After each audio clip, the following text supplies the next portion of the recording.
Welcome to Elevated Women. I'm Myra Swan Kotze. If you are a woman in senior leadership, an executive carrying the weight of massive responsibility, this space is for you. My clients often call me their secret weapon, not for strategy or tactics, but for managing the silent accumulation of pressure that comes with leading at this level. Here we talk about the one thing most leadership spaces ignore: how that pressure lives in your body. This is where we explore what it really takes to stay in the role you love without your health, your clarity, or your family paying the price. I'm glad to have you here. Let me start this conversation with something I see again and again with women in senior leadership. And I'm curious if you are recognizing this in yourself. You're good at what you do. You didn't arrive where you are by accident. You've built years of experience and credibility. People trust your decisions. When situations become complex or certain, you're the person others looks up to. You know how to stay calm in the room when a lot is happening. You know how to process information quickly. You know how to carry responsibility. Pressure is not new to you. In fact, you've probably learned to function very well under pressure. And it's something that most women are extremely proud of. I know I was until I learned the cost to my body. But there's a moment that many women describe to me at some point in their careers. It's not dramatic. It's not a crisis. It's usually a quiet realization that sounds something like this: I'm not sure when my body started feeling like this. Nothing is necessarily wrong, and your career might be going extremely well. Your role may even be expanding, but something inside your body feels different. Maybe your sleep isn't as deep as it used to be. Maybe you wake up at 2 or 3 in the morning and your mind is switched on immediately, not in panic or in anxiety, just active, thinking about the conversation that needs to happen tomorrow, and you just cannot get back to a deep sleep. Your brain keeps working. I'm sure you know what I mean. I've been there. Many of my clients have been there. A decision sitting on your desk, maybe something unresolved from the day before, and you might lie there thinking, why is my brain still working? I know, I know what you're going through. Many women go through this. Now, here's the interesting part. Most women in leadership don't immediately connect that moment to stress. Because stress, in a way we usually talk about, it sounds dramatic. It sounds like a crisis. It sounds like losing control. But that's not how stress often looks for women who are highly capable and operating at a senior level. What I see far more often is something quieter. It's the slow accumulation of pressure inside the body. Listen again. It's the slow accumulation of pressure inside your body. And because you're capable, because you're experienced, because you're used to holding a lot, you just keep going. Your performance doesn't suddenly drop. You don't suddenly fall apart. From the outside, it looks like everything is stable, but the body is carrying a hell of a lot of pressure. And eventually, the body begins to send signals. One of the first signals women notice is change in sleep. You might still fall asleep easily, but your sleep becomes lighter. You wake up during the night. Your brain starts running through tomorrow's schedule. Another very common signal is tension. Your shoulders are tight. Your neck feels stiff. I know that I used to have this, and I suffered so much from stiff shoulders, not just shoulders, all the muscles right down in my back. It used to get so tight, and full of knots, and massages didn't help anymore. And eventually, my GP could inject me inside those hard knots, and it was the only way to get those knots, those stress knots, to leave my body. But it still didn't help me regulate my tension in my body, the stress in my body. And I would visit my GP quite regularly, or he would come visit me if I couldn't get to him, okay, for my regular injections for the stress in my muscles. So I want you to understand that there could be some very slight changes in your body, and there might also be some very serious painful ones in your body, and you need to pay attention. Okay, sometimes your jaw is clenched and you don't even realize it until someone mentions it. You might even bite hard on your teeth while you are sleeping, another form of tension. And your dentist will be the one to tell you about that. Then there's another pattern that many women describe. By the end of the day, your brain feels tired in a way it didn't years ago. Not just physically tired, mentally saturated. You've processed so much information during the day and your system feels full. But by the time you get home, something very simple happens. You walk through the door and you realize you don't want more input.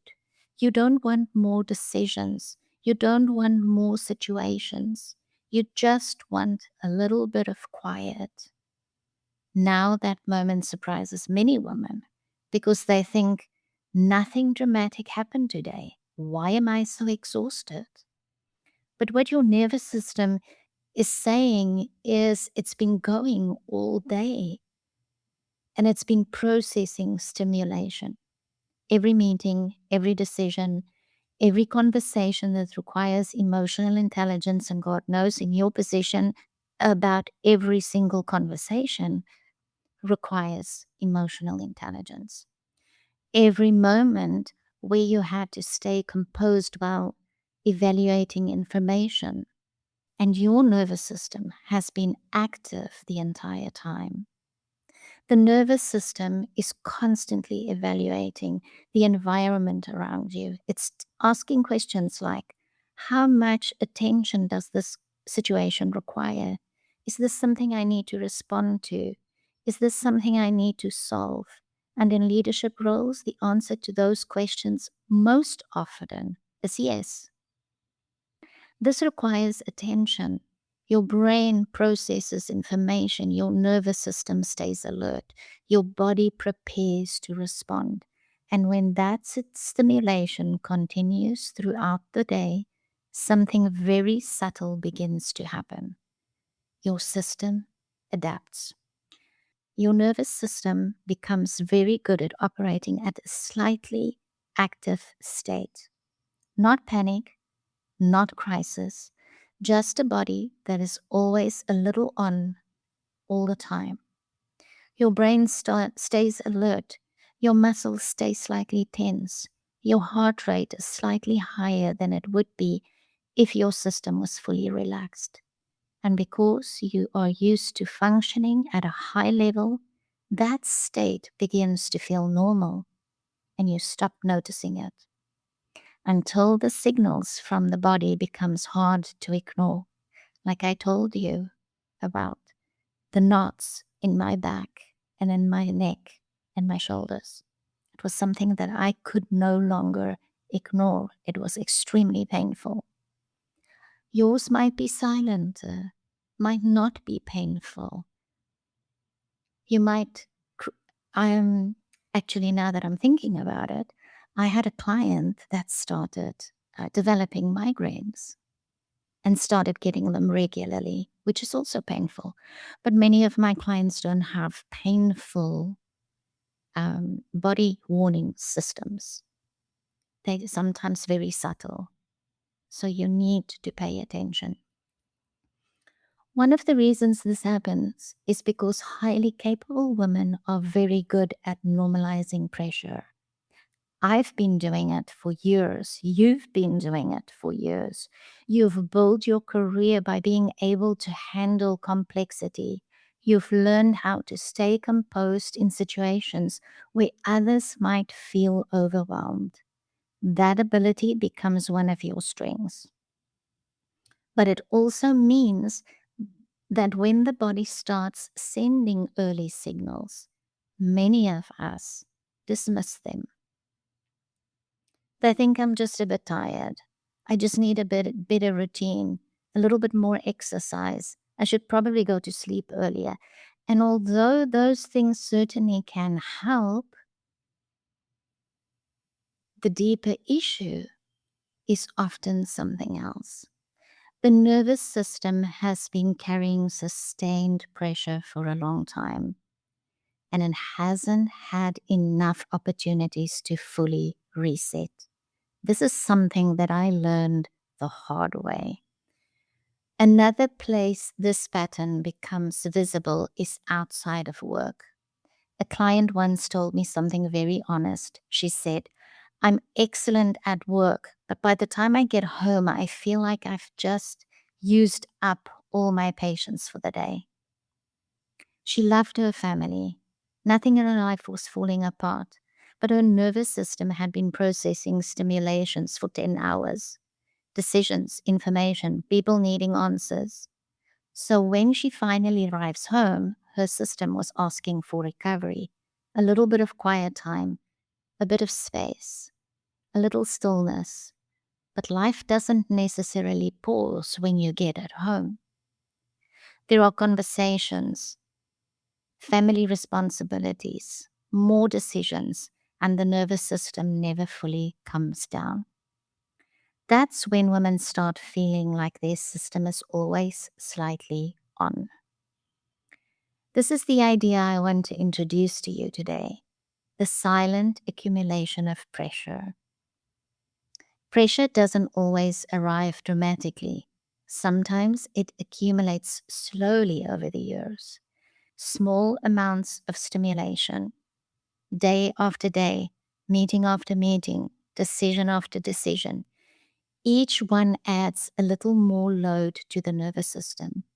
And when recovery is limited, like it is for most of us women that are in executive roles, that load begins living inside of the body, in sleep patterns, in muscle tension, in emotional bandwidth, in energy levels. This is not a failure of discipline. It's not weakness. It's biology. The body is not asking you to abandon leadership. It's not asking you to walk away from responsibility. Your body is asking for something much simpler: regulation. Moments where the nervous system can gently return to baseline. Moments where stimulation decreases, where the system feels safe enough to relax, where your body is allowed to recover. And those moments are often missing in the lives of women operating at high levels. Not intentionally, but because the environment they operate in really pause. So I want to ask you something. Just pause for a moment while you're listening at this and notice in your body. Do you feel tension anywhere? In your shoulders, your neck, your jaw? How has your sleep been recently? Do you sometimes feel wired and tired at the same time? These signals are not signs that something is wrong with you. They are signals from the nervous system that has been carrying pressure for a long time. Many women reach their late 40s and early 50s and begin wondering if they can continue leading at this level because their body is carrying so much pressure. But often the issue isn't leadership itself. It's the nervous system carrying years of accumulated stimulation. When that pressure is regulated properly, many women discover they can continue the role that they love so deeply while actually feeling better in their bodies. One of the most powerful shifts women experience when they begin understanding their nervous system is they stop blaming themselves. They start understanding their biology. And once you understand how your body is responding to sustained pressure, you can begin working with it instead of constantly pushing it further. Leadership will always involve pressure. That's part of the role. But pressure doesn't have to live permanently inside your body. In the next episode, we're going to talk about something many women in leadership are praised for constantly: resilience, and why resilience alone is not enough to protect your body from burnout. If something in this conversation resonated with you, and you're a woman in senior leadership who recognizes the impact sustained pressure may be having on your body, I invite you to learn more about my private work at myraswankotze.com.